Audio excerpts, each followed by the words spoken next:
Okay. Sound आणि screen sharing दोन्ही contents बरोबर आहेत. आता आपल्याला आपलं सेशन स्टार्ट करायला काही हरकत नाही. चला तर मग लास्ट लेक्चर मध्ये आपण सॉफ्टवेअर या कंटेंटला सुरुवात केली होती. सॉफ्टवेअरचे प्रकार आपण पाहिले होते. ओके. तर तत्पूर्वी मी तुम्हाला काही प्रश्न विचारू इच्छितो. तुम्हाला फास्ट मध्ये त्याचा रिप्लाय द्या चॅट बॉक्स मध्ये. मी एक किंवा दोन व्यक्तींचा जरी रिप्लाय आला तरी असं गृहीत धरतो की तुम्हाला सर्वांचा रिप्लाय तोच असेल नाही. त्यामुळे तुमच्यापैकी जो फास्ट रिप्लाय करेल त्याचा आन्सर मी गृहीत धरेल. सॉफ्टवेअरचे किती प्रकार आहेत त्या प्रकारांची नावं मला सेंड करा. Types of software. फक्त सॉफ्टवेअरचे जे प्रकार आहेत त्या प्रकारांचं शॉर्ट मध्ये नाव सेंड करा.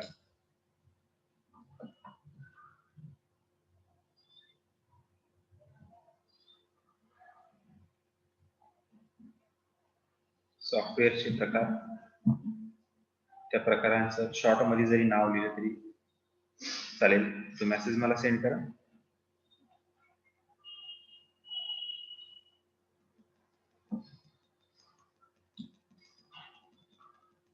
Types of software.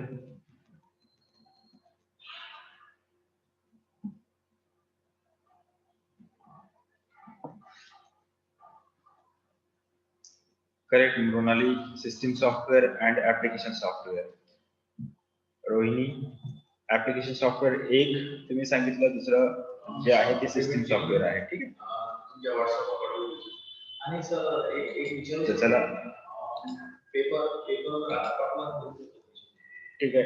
Rohini application software, programming software. ठीक आहे, फोकस करा. आपण काल या सॉफ्टवेअर बद्दल इन्फॉर्मेशन पाहिली होती.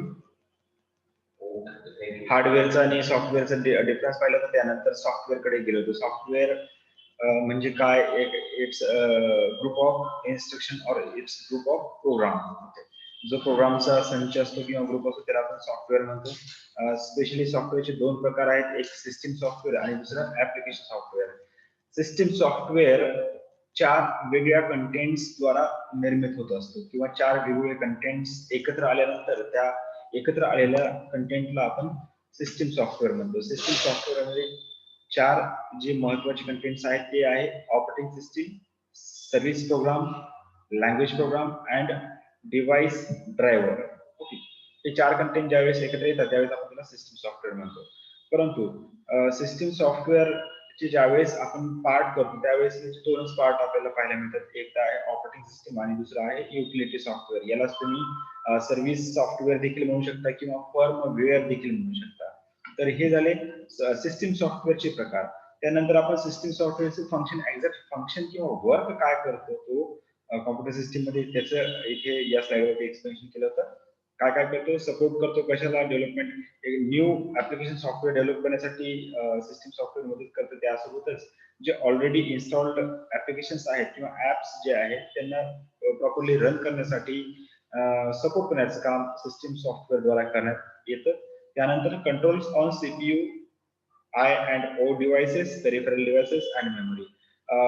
सगळ्या डिव्हाइसेसला कंट्रोलिंग करणं, त्यांचं कोऑर्डिनेशन करणं हे काम देखील सिस्टीम सॉफ्टवेअरचं असतं. कम्युनिकेट करणं, जे पेरिफेरल डिव्हाइसेस आहेत किंवा कम्युनिकेशन डिव्हाइसेस आहेत त्या सर्वांना कंट्रोल करण्याचं काम देखील या सिस्टीम सॉफ्टवेअर द्वारा करण्यात येतं. ठीक आहे. त्यानंतर सिस्टीम सॉफ्टवेअरचा जो एक प्रकार पहिला तो आहे operating system software. Operating system software मध्ये आपण म्हटलं होतं की it is an integrated set of technical programs that controls the CPU, input output devices and memory of computer system. Okay. हे एक असा इंटिग्रेटेड सेट आहे जो टेक्निकल प्रोग्रामचा ज्याच्यामध्ये पूर्ण सीपीयू किंवा इनपुट आउटपुट डिव्हाइस किंवा मेमरी युनिट जे आहे त्यांना कंट्रोलिंग करण्याचं काम या OS द्वारा केलं जातं. It takes care of efficient and effective utilisation of all hardwares and software.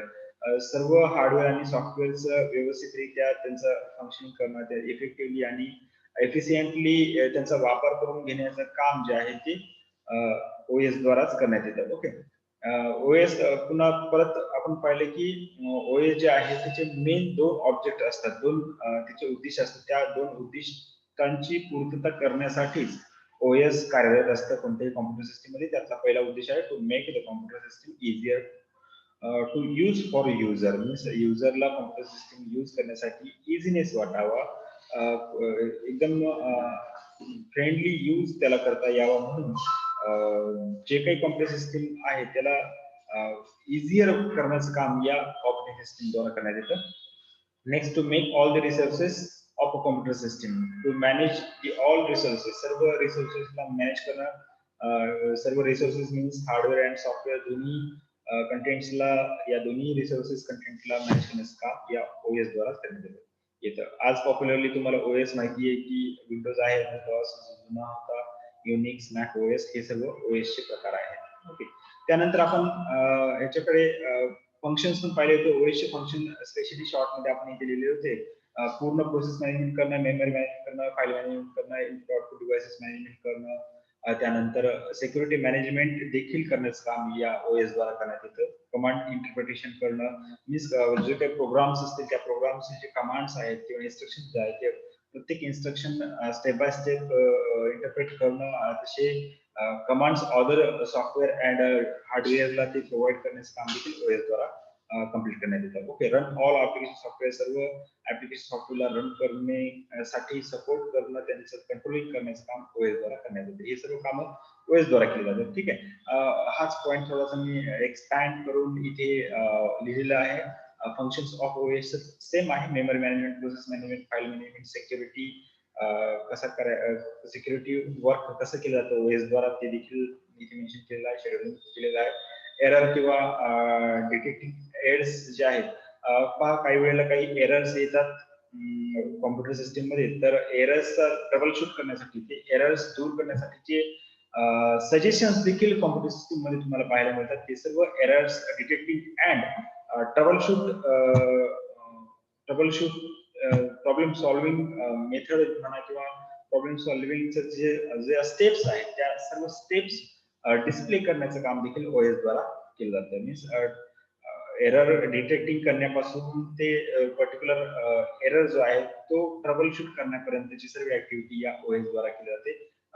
कुठलाही प्रॉब्लेम पहा की ज्यावेळेस तुम्हाला एखादा डिव्हाइस जर डिटेक्ट होत नसेल, कुठला जर सपोज तुम्ही युएसबी कनेक्ट केला, तो युएसबी जर कनेक्ट होत नसेल तर तो का कनेक्ट होत नाही त्याचं रिझन पण तुम्हाला पाहायला मिळतं. किंवा तुम्ही लॅपटॉपवर किंवा मोबाईल ह्याच्यावरती कॉम्प्युटर सिस्टीमवर जर तुम्ही वायफाय कनेक्ट करत असाल तर काही वेळेला वायफाय कनेक्ट होत नाही, डिटेक्ट होत नाही. मग त्यावेळेस तो वायफाय डिटेक्ट न होण्यामागचं कारण काय आहे, ते कसा तो प्रॉब्लेम किंवा तो जो एरर आहे वायफायचा एरर तो कसा ट्रबल शूट होईल, कसा दूर केला जाईल याच्या संदर्भात देखील तुम्हाला काही मेसेज सिस्टीमवरती पाहायला मिळतात. ते सर्व मेसेजिंग करण्याचं जे काम असतं ते सर्व ओएस द्वाराच करण्यात येतं. ओके, ओएस मध्ये स्पेशली पूर्ण हार्डवेअरला कंट्रोलिंग करणं, त्यासोबत सॉफ्टवेअर सोबत कोऑर्डिनेशन करण्याचं सर्व काम या सॉफ्टवेअर द्वारा करण्यात येतात. त्यानंतर आपण जाऊया पुढे. इथे पहा की एक तुम्हाला आता इथे ब्रिज लक्षात येईल की कसं आपण कुठल्या कंटेंटला केव्हा इंटरॅक्ट करतो, कोणत्या कंटेंटशी आपण डायरेक्टली कम्युनिकेट करतो किंवा कोणत्या कंटेंटशी आपलं डायरेक्टली रिलेशन इस्टॅब्लिश होतं. या या फिगरवरून तुम्हाला लक्षात येईल. ही फिगर थोडीशी ऑब्झर्व करा. इथे पहा की असं गृहीत धरा की हे तुम्ही आहात युजर आहे आणि युजर कॉम्प्युटर सिस्टीमला हँडल करत आहे. ज्यावेळेस युजर कॉम्प्युटर सिस्टीमला हँडल करतो मीन्स युजर या हार्डवेअरला हँडल करतो. पण एखादा कमांड किंवा एखादं काम करताना ज्यावेळेस युजर कॉम्प्युटरला हँडल करतो त्याच्या मागची जी पार्श्वभूमी असते, त्याच्या मागचं जे बॅकग्राऊंड असतं ते इथे तुम्हाला लक्षात येईल की तुम्ही एक्झॅक्ट काम करताना सर्वात पहिल्यांदा कशा सोबत इंटरॅक्ट होता. आपण इथे सॉफ्टवेअर या कंटेंट रिलेटेडच विचार करत आहोत. ठीक आहे, इथे सीपीयू रिलेटेड किंवा बाकी हार्डवेअर रिलेटेड नाही, पण इथे जस्ट आपण सॉफ्टवेअर कंटेंट रिलेटेड इथे याचा रिलेशन पाहूया की कुठला कंटेंट केव्हा रिलेट करतो.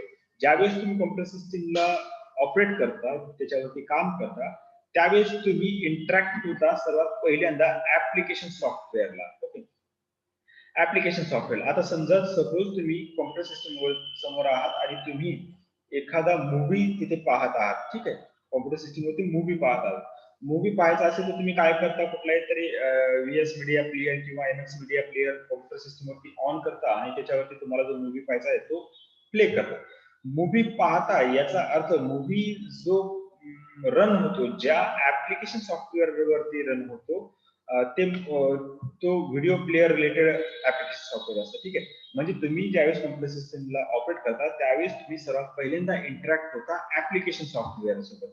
तुम्ही डायरेक्टली इंटरॅक्ट होत नाही सिस्टीम सॉफ्टवेअर सोबत. आता त्या मूवी प्ले होण्यासाठी जे सॉफ्टवेअर तुम्ही रन केलं आहे ते सॉफ्टवेअर आहे ऍप्लिकेशन सॉफ्टवेअर.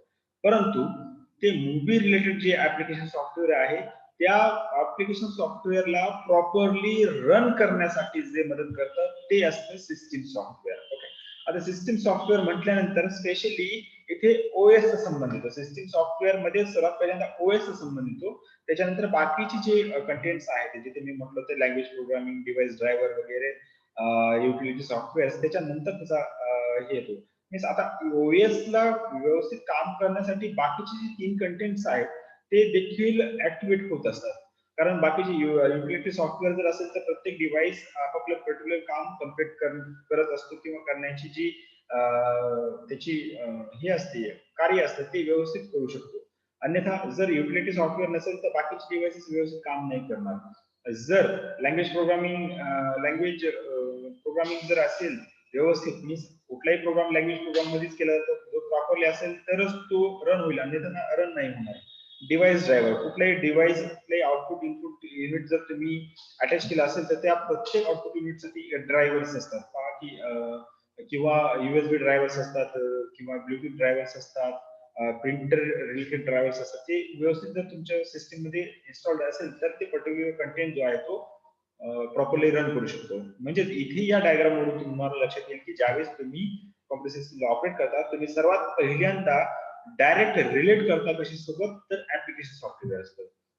ऍप्लिकेशन सॉफ्टवेअरला रन करण्यासाठी सिस्टीम सॉफ्टवेअर ची आवश्यकता असते. आणि सिस्टीम सॉफ्टवेअर कशासाठी आवश्यक असतं? सिस्टीम सॉफ्टवेअर जे कॉम्प्युटरमध्ये सर्व काही हार्डवेअर्स आहेत त्या सर्व हार्डवेअर्सला ऍक्टिव्ह करण्यासाठी सिस्टीम सॉफ्टवेअरची आवश्यकता असते. आता पहा एक मराठी मूवी खूप जुना आहे, तुम्ही पाहिला असेल, झपाटलेला मूवी. ठीक आहे, झपाटलेला मूवी मध्ये जो बाहुला असतो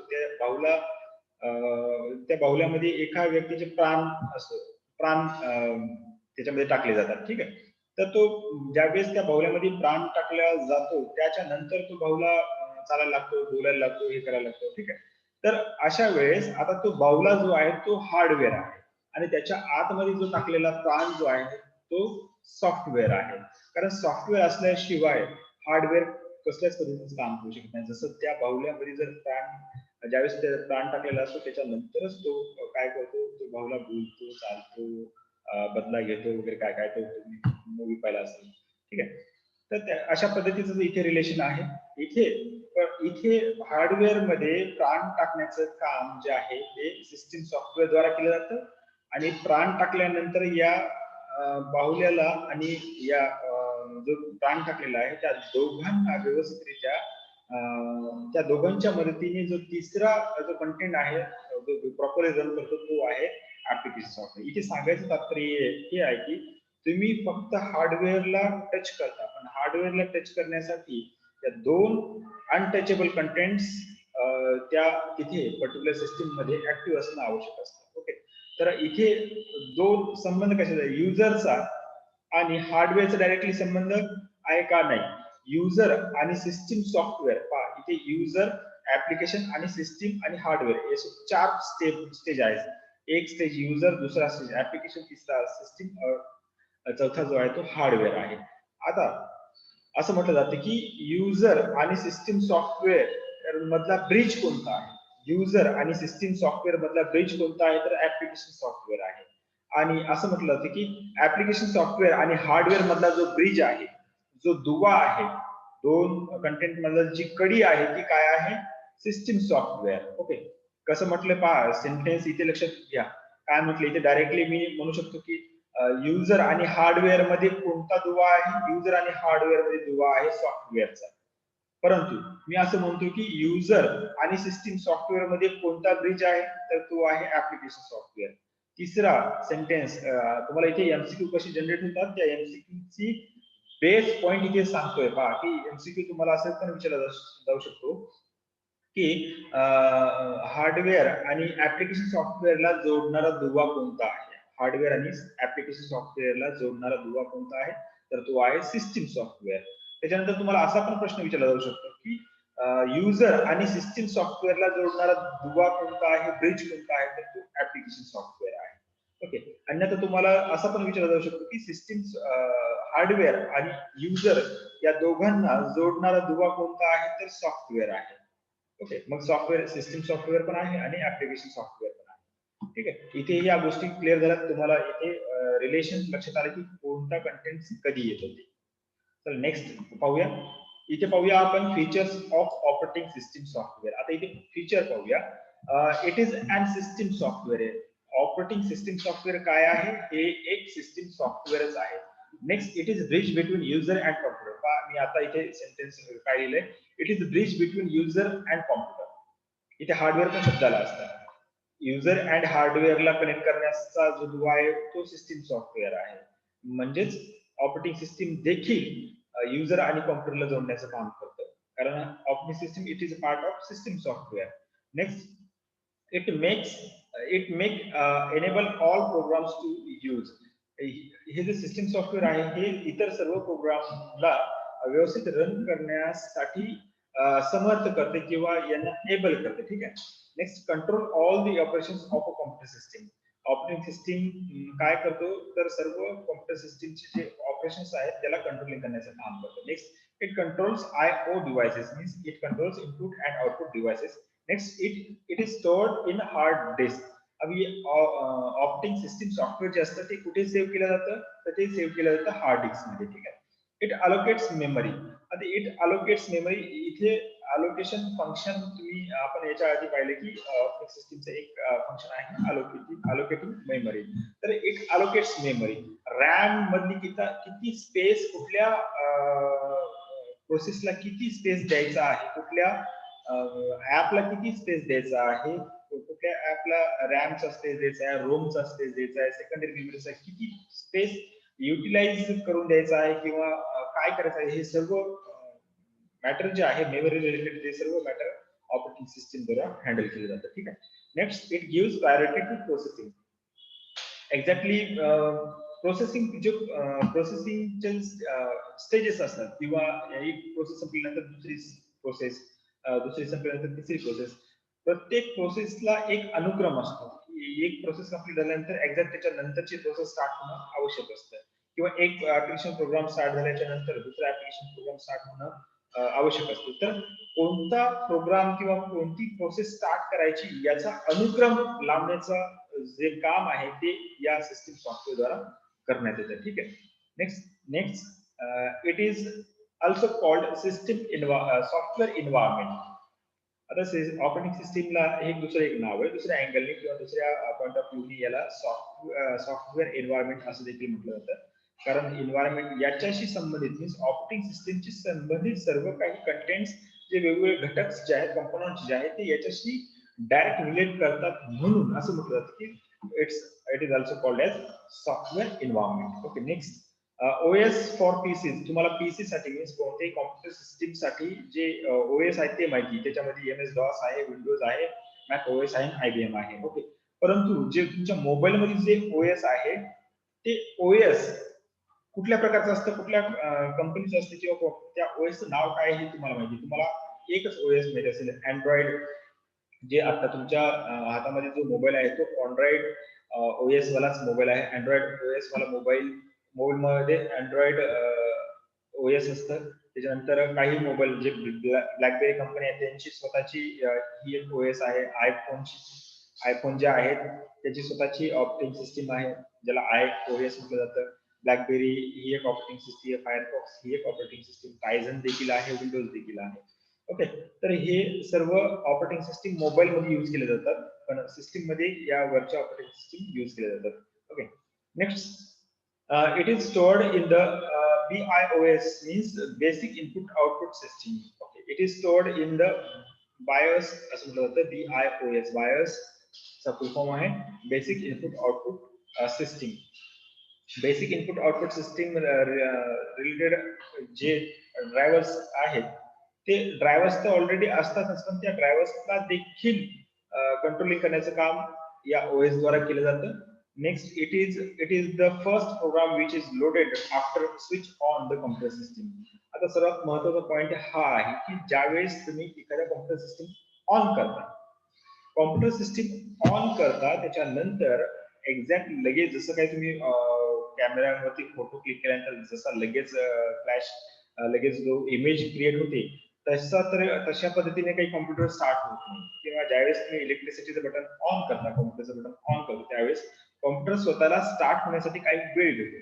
स्टार्ट करण्यात ज्यावेळेस स्विच ऑन केलं जातं त्याच्यानंतर काही प्रोसेसिंग त्याच्या आतमध्ये होत असते, काही फाईल डिटेक्टिंगचं काम असतं, फाईल काही प्रॉब्लेम्स असतील तर त्या प्रॉब्लेम्स ट्रबल शूट करण्याची ऍक्टिव्हिटी चालू असते, वेगवेगळ्या प्रोग्राम्सला ऍडजस्ट करण्याचं काम चालू असतं. ज्यावेळेस स्विच ऑन केल्यानंतर जो मिनिमायचा जो टाइम आहे 1 मिनिट किंवा 1 मिनिटापेक्षा कमी जो टाइम असतो त्यावेळेस जो सॉफ्टवेअर लोड होत असतं तेच सॉफ्टवेअर असतं ऑपरेटिंग सिस्टीम सॉफ्टवेअर. किंवा तुम्ही मोबाईल ज्यावेळेस स्विच ऑफ करून स्विच ऑन करता त्यावेळेस तुमचा मोबाईल देखील काही प्रोसेस काही प्रोग्राम किंवा काही सॉफ्टवेअर आधी स्वतःला लोड करून घेतो. ते जे स्वतः लोड करून घेण्याचे जी सॉफ्टवेअर्स आहेत त्यालाच ऑपरेटिंग सिस्टीम सॉफ्टवेअर असं म्हटलं जातं. ठीक आहे. त्यानंतर पुढचा हे जे कंटेंट्स किंवा फीचर्स दिलेले आहेत हे सर्व एमसीक्यू साठी महत्वपूर्ण आहेत. याच्यावरती फोकस करा हे लक्षात ठेवा, कारण याच्याशी रिलेटेडच तुम्हाला एमसीक्यू विचारला जाऊ शकतो. ठीक आहे. पुढे जाऊया. जो सिस्टीम सॉफ्टवेअरचे जे पार्ट आपण केले, सिस्टीम सॉफ्टवेअरचा जो पार्ट आहे तो पहिला पार्ट आहे ऑपरेटिंग सिस्टीम. त्यासोबत जो दुसरा पार्ट आहे त्याला युटिलिटी सॉफ्टवेअर म्हटलं जातं किंवा युटिलिटी प्रोग्राम्स पण म्हटलं जातं किंवा त्याला सर्व्हिस प्रोग्राम्स पण म्हटलं जातं किंवा त्याला सर्व्हिस सॉफ्टवेअर देखील म्हटलं जातं आणि काही वेळेला याच कंटेंटला फर्मवेअर देखील म्हटलं जातं. ठीक आहे. आता फर्मवेअरची कॉन्सेप्ट खूप वास्ट झालेली आहे. फर्मवेअर पूर्वी वेगळं होतं, आता मात्र खूप फास्ट झालेलं आहे. त्याच्यामध्ये खूप सारे चेंजेस किंवा इनोव्हेशन्स करण्यात आलेले आहेत, ते पाहूया आपण. ओके. पॅराग्राफवरती फोकस करा.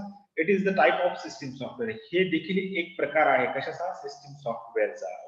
It is suitable software for various hardwares which is stored in ROM. Okay.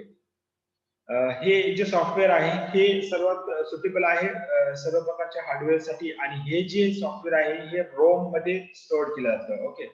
Specially Rome मध्ये स्टोअर करण्यात येणारे जे सॉफ्टवेअर आहे ते हेच आहे, जे फर्मवेअर किंवा सर्व्हिस प्रोग्राम किंवा युटिलिटी सॉफ्टवेअर ज्याला आपण म्हणतो. Okay. This software is specially design to detect input output devices and to diagnose errors and trouble shoot them. आता पहा की कुठलाही जर प्रॉब्लेम जर आला असेल तुमच्या सिस्टीम वरती तर त्याचं रिझन तुम्हाला डिस्प्ले केलं जातं आणि त्याचं ट्रबल शूट मीन्स त्याचं ते कारण किंवा समस्या निवारण करण्याचा जो मार्ग आहे तो मार्ग त्या स्क्रीनवरती तुम्हाला दाखवला जातो. त्या पद्धतीने जर तुम्ही तो एरर जर सॉल्व्ह केला तर तुमच्या प्रॉब्लेम तुमच्या सिस्टीमला कुठलाच एरर राहणार नाही. तर इथे पहा की हे सॉफ्टवेअर कशासाठी मदत करतात. This software is specially design to detect input output devices and to diagnose errors and trouble shoot them. Means हे जे सॉफ्टवेअर आहे युटिलिटी सॉफ्टवेअर किंवा फर्मवेअर यांचं काम काय आहे की इनपुट आउटपुट डिव्हाइसेसला डिटेक्ट करणं, त्यांना प्रॉपरली वर्किंग करू देणं, त्याच्यासोबत जर यांच्या संदर्भात काही प्रॉब्लेम्स क्रिएट झाले असतील तर त्या प्रॉब्लेम्स किंवा एरर्सचं कारण काय आहे ते कारण शोधणं, कारण शोधल्यानंतर तो प्रॉब्लेम सॉल्व्ह करण्यासाठी काय उपाययोजना आहेत या देखील त्या डिस्प्ले करणं, हे सर्व कामं जे आहेत ती फर्मवेअर किंवा युटिलिटी सॉफ्टवेअर द्वारा करण्यात येतात. ठीक आहे. तर इथे सगळ्यात महत्वाची गोष्ट हीच आहे, to detect or diagnosis errors and trouble shoot. कुठल्याही इनपुट आउटपुट डिव्हाइसेसला डिटेक्ट करणं, काही प्रॉब्लेम्स तयार क्रिएट होत असतील तर तो एरर डिटेक्ट करणं आणि तो एरर ट्रबल शूट करण्यासाठीचे उपाय करणं, हे काम जे सॉफ्टवेअर करत असेल त्याला आपण सर्व्हिस प्रोग्रामिंग सॉफ्टवेअर असं म्हणून. Okay. This software analyse and maintain a computer. This software analyse and maintain a computer. हे सॉफ्टवेअर जे आहे ते सिस्टीमला मेंटेन करण्यासाठी, अनालाइज करण्यासाठी केलं जातं. These softwares are focused on how OS works on that basis. that basis it perform tasks to enable smooth functioning of computer.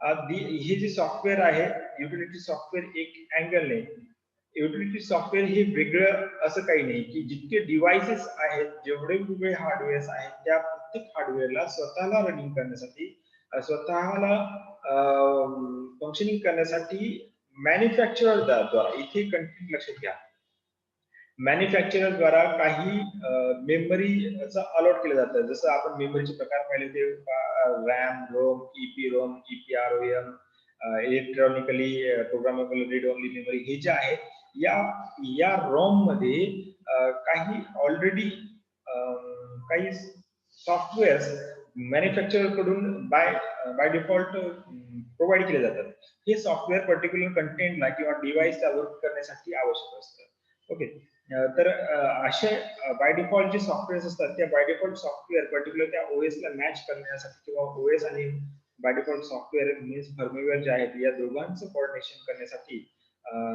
या सिस्टीम सॉफ्टवेअर असणं आवश्यक असते किंवा युटिलिटी सॉफ्टवेअर असणं आवश्यक असतं ठीक नेक्स्ट जेणेकरून काय it's enable to smooth functioning of computer याच्यामुळे काय होईल दोघांमध्ये जर व्यवस्थितरित्या कोऑर्डिनेशन असेल तर जी कॉम्प्युटरची जी फंक्शनिंग करण्याची जी ऍक्टिव्हिटी आहे ती स्मूथली आणि व्यवस्थितरित्या कंप्लीट होत राहील these softwares may come along with OS like Windows Defender, Windows Disk, Cleanup Tool, Antivirus, Backup Software, File Manager, Disk Compression tools. All are utility software. आता utility software हे तर आहे त्याच्या व्यतिरिक्त दुसरे पण आहेत.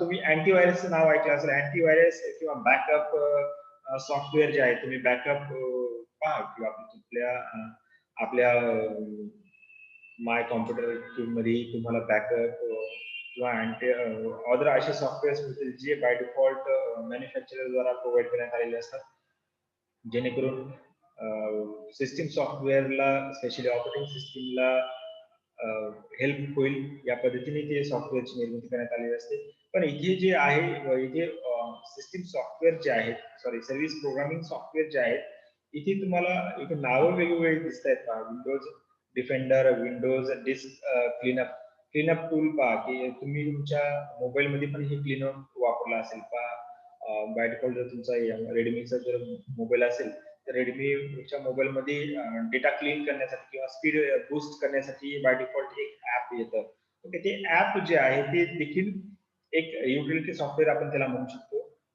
ज्याच्यामध्ये ज्या ट्रंक फाईल असतात किंवा ज्या ऑदर एक्सटेन्शनच्या ज्या फाईल्स आहेत ज्या काही कामाच्या नसतात किंवा प्रोग्रामिंगच्या वेळेच्या फाईल्स ज्या असतात ज्या अनावश्यक फाईल ज्या आहेत त्या फाईल्स डिलीट करण्याचं किंवा रिमूव्ह करण्याचं काम या क्लीनअप टूल मधून केलं जातं त्याच पद्धतीने हे क्लीनअप टूल कॉम्प्युटर सिस्टीम मध्ये पण असतात अँटीव्हायरस असेल बॅकअप सॉफ्टवेअर्स असेल फाईल मॅनेजर्स असतील फाईल मॅनेजर्स तुम्हाला पाहता येऊ शकतं ओके डिस्क कम्प्रेशन असेल तर हे सर्व टूल्स जे आहेत या टूल्स साठी जे मॅन्युफॅक्चरर द्वारा स्पेशली रोम मध्ये ज्या काही सॉफ्टवेअर्स बाय डिफॉल्ट प्रोव्हाइड केले जातात त्या सर्व सॉफ्टवेअर्सला फर्मवेअर किंवा युटिलिटी सॉफ्टवेअर्स म्हणतात ओके इथे जे नावं दिसतात हे सर्व सॉफ्टवेअर्स आहेत ते सॉफ्टवेअर पर्टिक्युलर कंटेंट मध्ये बाय डिफॉल्ट मॅन्युफॅक्चरर तुम्हाला प्रोव्हाइड करत असतो ठीक आहे तर याच्या संदर्भात तुम्ही अधिक माहिती तुम्ही घेऊ शकता एवढं डिस्कशन पुरेसं आहे या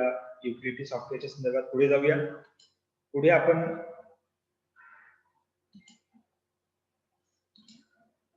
आता एक पार्ट आपला संपलेला आहे आता वेळेच्या अभावामुळे आपण इथे ठीक आहे 5 मिनिट आहेत तर ऍप्लिकेशन सॉफ्टवेअर इथे कव्हर होऊन जाईल ऍप्लिकेशन सॉफ्टवेअरचे दोन प्रकार सिस्टीम आणि ऍप्लिकेशन सिस्टीमचा पार्ट आपण कंप्लीट केलेला आता आपण वळतोय ऍप्लिकेशन सॉफ्टवेअर कडे application software app is a set of one और more program design to do specific task and to solve a specific problem आता हे जे ऍप्लिकेशन सॉफ्टवेअर आहे हे देखील एक प्रोग्राम आहे जो डिझाईन केला जातो किंवा हे जे सॉफ्टवेअर जे आहे ते तयार केलं जातं किंवा डिझाईन केलं जातं कशासाठी टू डू स्पेसिफिक टास्क काही महत्वपूर्ण काम करण्यासाठी किंवा to solve a specific problem किंवा एखादा पर्टिक्युलर किंवा स्पेसिफिक प्रॉब्लेम सॉल्व करण्यासाठी एखादा स्पेसिफिक टास्क मीन्स एखादं विशिष्टकृत काम करण्यासाठी, स्पेसिफिक काम करण्यासाठी किंवा स्पेसिफिक प्रॉब्लेम सॉल्व्ह करण्यासाठी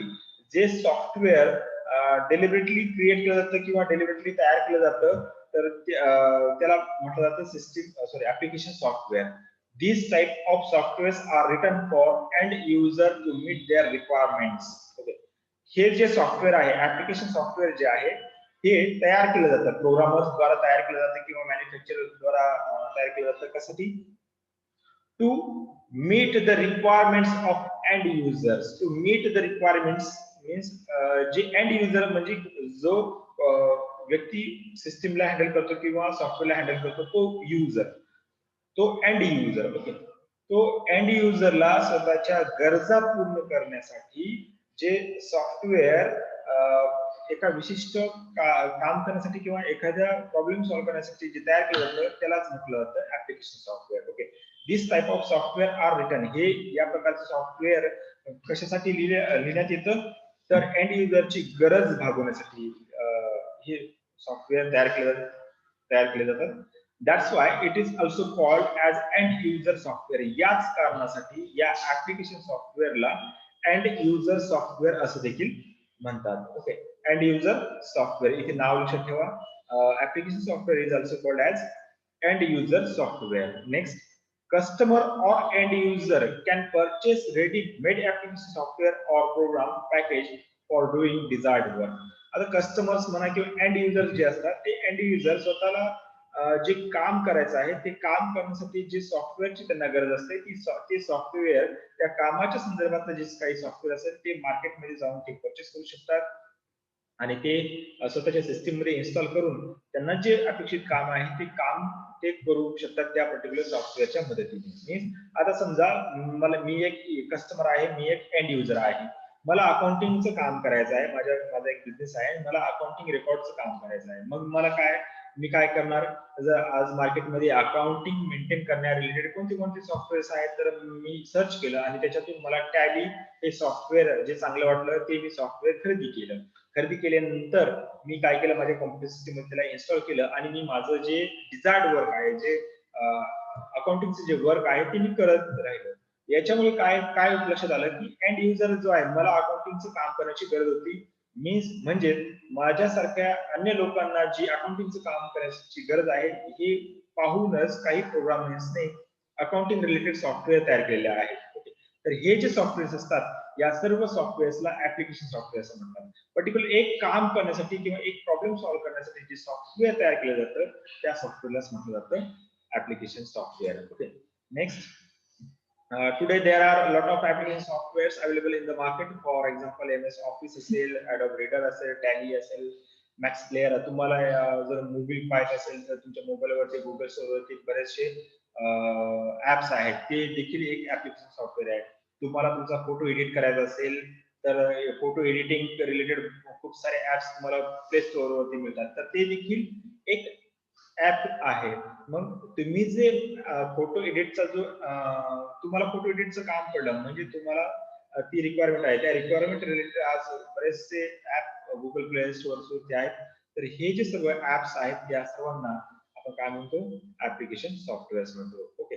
the application software can be classified into two parts, basic and specialized software. Okay. याचा जो पार्ट आहे तो आपण उद्या एक पेक्षा कमी टाइम राहिलेला आहे, उद्या आपण ऑन टाइम परत भेटूया. तत्पूर्वी मी तुमची अटेंडन्स लावतो. इथे जवळपास 36 पार्टिसिपेंट्स आहेत. 36 पार्टिसिपेंट्स. इथे नाव तर रीड करणार नाही, पण तुमची अटेंडन्स आहे ते लागलेली आहे. उद्या आपण ऑन टाइम भेटू. आजच्यासाठी आपण इथेच थांबूया.